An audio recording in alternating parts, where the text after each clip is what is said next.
So ultimately, over a longer period of time, you actually build strength in the right range of movement. So then you can translate that across into your normal barbell squat, for example.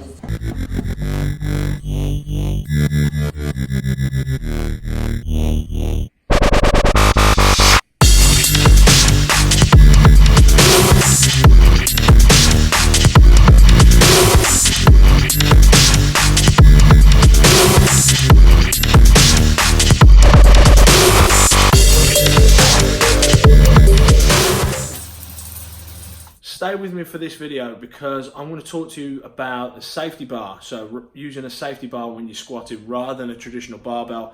And also I'm going to talk you through the benefits of box squatting rather than doing the traditional squat movement. Starting to get up early, an hour or two before work, just get so much more done.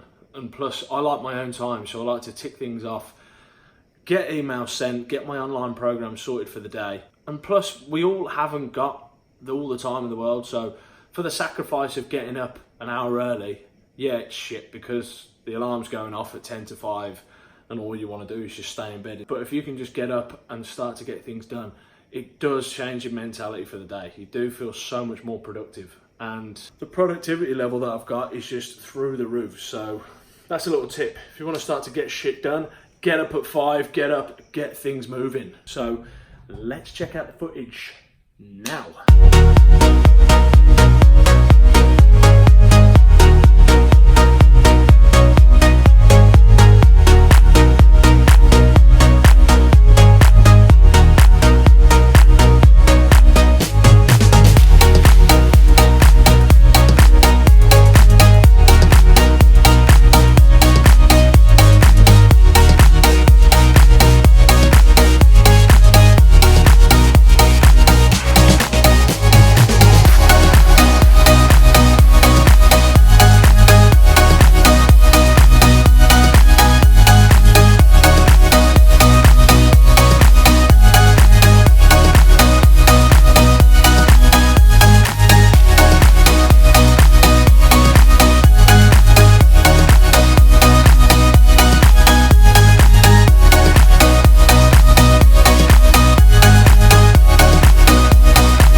second leg session just completed for the week.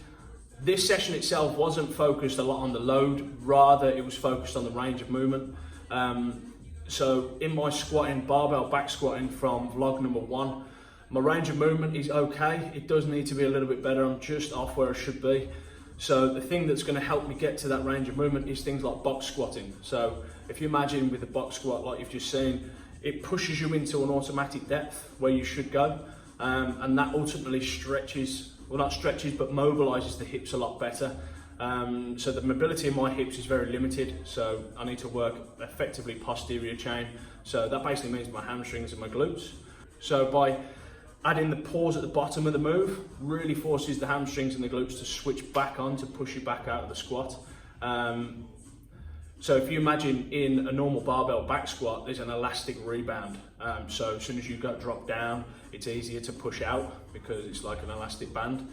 Whereas with the box itself, there's a dead stop and you have to force out of that movement, though ultimately over a longer period of time, you actually build strength in the right range of movement. So then you can translate that across into your normal barbell squat, for example. I've sort of reached a sticking point with my own squatting where I'm at a level now where I need to try and bump up to the next phase, the next plate. So in order to do that, I need to actually practice the range of movement more than anything else. The rest of the session itself, that was dedicated to a lot of hamstrings and glutes. So barbell Romanian deadlifts, and you could see slightly in my lower back on Romanian deadlifts, I do lose a bit of form, but the load's okay. And I can actually feel it really working in the hamstrings and squeezing into the glutes. If I was to feel it just purely in my lower back, then I'd have to adapt it slightly and change it a little bit, maybe elevate my toes, which pushes your hips more into your hamstrings. And then from there, I've moved on into Bulgarian split squats, which are probably, for me personally, one of the worst exercises. I hate doing them, they just hurt. So, not in a bad way, but they're just a horrible exercise. For anybody who does them with me, they know ultimately they're absolutely disgusting. Again, not heavy load, focusing on range of movement more than anything. Just pushed 50 kg with dumbbells. Then after that, moved on into walking lunges, 50 kilo walking lunges, and 3 sets of 12 reps. And then just to finish off with, did dumbbell reverse lunges, alternate legs. For me personally, what I do in my training sessions is try and hit a heavy load on one of my leg days and then work mobility and range of movement in my second day. Now the advantages with the safety bar itself, I like to use it because it takes a lot of the pressure off your lower back. If you imagine when you're stretching out and you've got your hands behind your shoulders and your neck, it's actually hard to get into that position. So holding the handles in front of you here really works your core a lot more and ultimately protects your posture. So when you're lifting a heavier load with a safety bar, your mechanics are in the right place where they should be effectively. We've come to the end of vlog number 3. Thanks for sticking around and watching. If you like what you saw, don't forget to hit the video with a thumbs up, and also consider heading across to my page to watch the rest of the vlog series run out and see how I get along with this current training program, and also check out the other content for fitness and nutrition advice, and I'll hopefully see you in the next video.